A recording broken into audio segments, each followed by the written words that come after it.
yetu, Mheshimiwa Mwenyekiti wa Baraza la Wazee na viongozi wote wa meza kuu, itifaki imezingatiwa. Watu wa Meatu, nikiwauliza ngumi ziko wapi tusalimiane, naomba mseme hizi hapa. Ngumi ziko wapi tusalimiane? Peoples! Peoples! Ninayezungumza kwa sasa naitwa Deogratias Cosmas Mahinyila.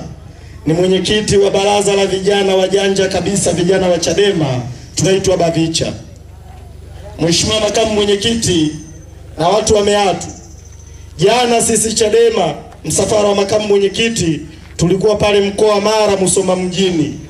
Tumefanya mkutano vizuri, na wakati tunatoka wananchi wa Musoma walikuwa wengi sana, wakawa wanatusindikiza.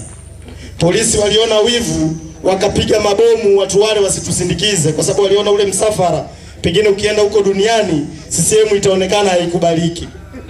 Lakini pia leo tulivyoingia mkoa wa Simiyu, toka tulivyoingia mkoa wa Simiyu tumehangaika na mapolisi wengi sana, na tulipofika mtaa unaitwa Sakai huko pale Bariadi mjini, wakati wananchi wamemsimamisha makamu mwenyekiti wa chama chetu kumsalimia, mapolisi alikuja OCD wa pale Bariadi na ving'ora makelele kutaka kuharibu makamu mwenyekiti asiwasalimie wananchi wa pale Sakai.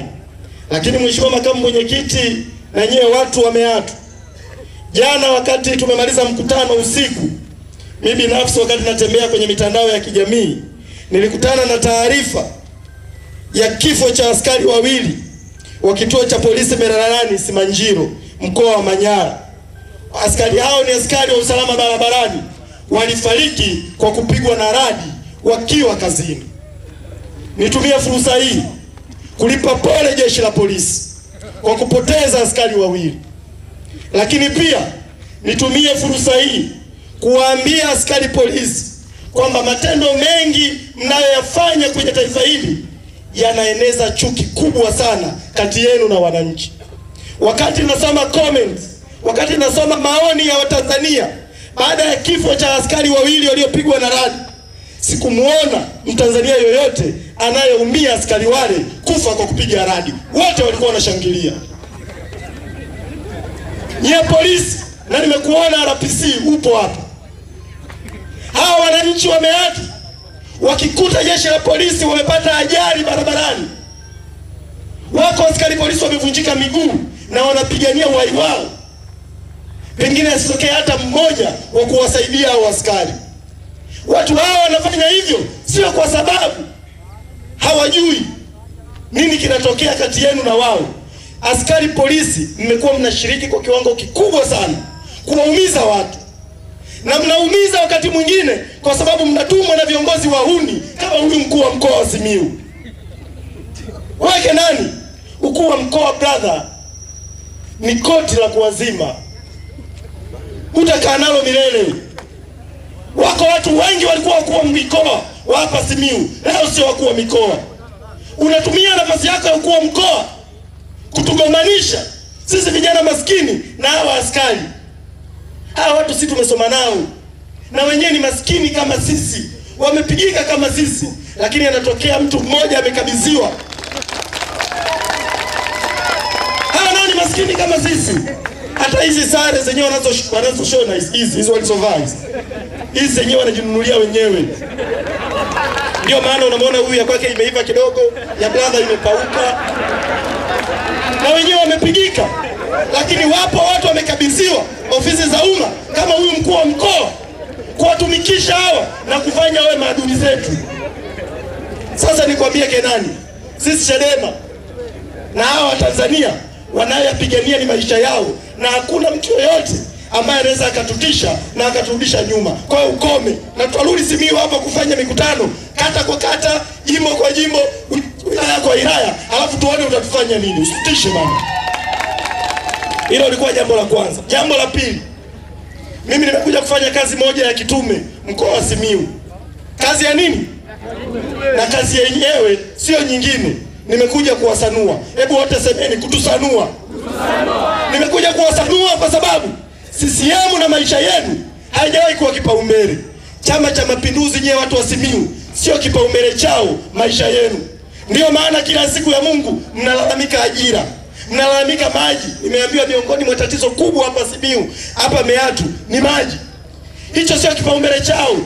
Ndio maana mnahangaika na huduma za afya. Sasa mimi natokea mkoa wa Dodoma. Mkoa wa Dodoma una mawaziri karibia 5. Mkoa wa Pwani una mawaziri karibia 5. Nyie watu wa Simiyu nikiwauliza, mna mawaziri wangapi wanaotokea Simiyu? Hakuna. Maana yake bora hata Magufuli kidogo alikuwa anawajali. Alikuwa ameteua baadhi ya watu kuwa mawaziri wanatokea huko mkoa wa Simiyu. Kwa Chama cha Mapinduzi akiwajali, ndio maana nimeambiwa hapa mna madini. Waziri wa madini anatokea Dodoma. Mimi kwetu Dodoma. Kule Dodoma sisi tunalima karanga. Sasa waziri wa madini ameteuliwa kutoka mkoa ambao shughuli wanayoifanya ni kilimo cha karanga. Nyie watu wa kanda ya Ziwa mna madini. Baada hata waziri atokea huku, hata waziri hajatokea huku. Sasa Waswahili wanasema mpende akupendaye, asiyekupenda ufanyeje?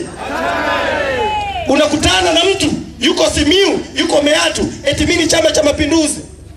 Dodoma kipo chuo kikuu kinaitwa chuo kikuu cha Dodoma, ni mali ya serikali. Nyie kanda ya Ziwa hamna chuo kikuu. Chuo kikuu pekee mnachokilingia ni chuo kikuu cha Sauti, mali ya kanisa Katoliki. Nyie hapa hamna hospitali ya rufaa. Sisi Dodoma kuna hospitali ya rufaa ya mkoa wa Dodoma. Kuna hospitali ya rufaa, hospitali ya Benjamin William Mkapa. Hizo zote ni hospitali za rufaa na hospitali ambazo ni mali ya serikali. Nyie hapa hamna hospitali ya rufaa hata moja. Hospitali ya rufaa mnayoilingia ni hospitali ya Bugando. Nayo ni mali ya kanisa Katoliki, sio mali ya CCM na serikali yake. Ukikutana na mtu yuko hapa Meatu, anasema mimi ni mwana CCM, huwa nakumbuka swali lililoulizwa kwenye Wagalatia 3:1. Enyi Wagalatia msio na akili, ni nani aliyewaroga? Ukikutana na mwana Meatu mwenzako, ambaye barabara yenu ni shida, maisha yenu ni shida, anashabikia CCM, muulize, ewe mwana Meatu mwenzangu usiye na akili, ni nani aliyekuroga kushangilia CCM? Halafu si Chadema tukisimama tukija huku Meatu kuzungumza na Watanzania kila tunakoenda. Leo walikuwa wanatuchagulia mpaka njia za kupita. Hebu bwana RPC nikuulize, ni wapi kwenye PGO kumekupa mamlaka? Ni wapi kwenye sheria za jeshi la polisi unayo mamlaka ya kumchagulia Mtanzania yote njia ya kupita? Ni sehemu gani?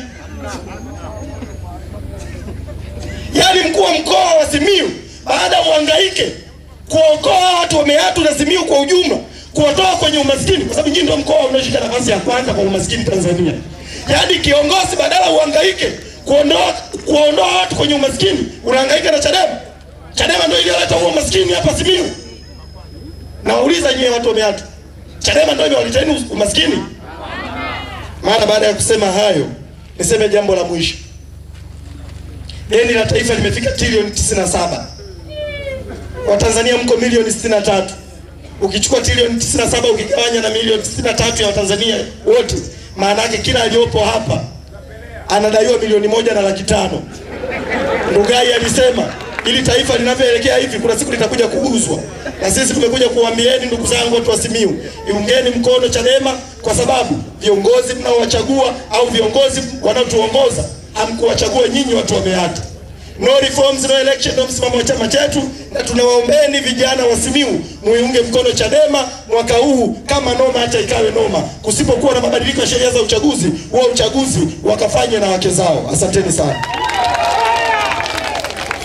Asante sana mwenyekiti wa vijana taifa.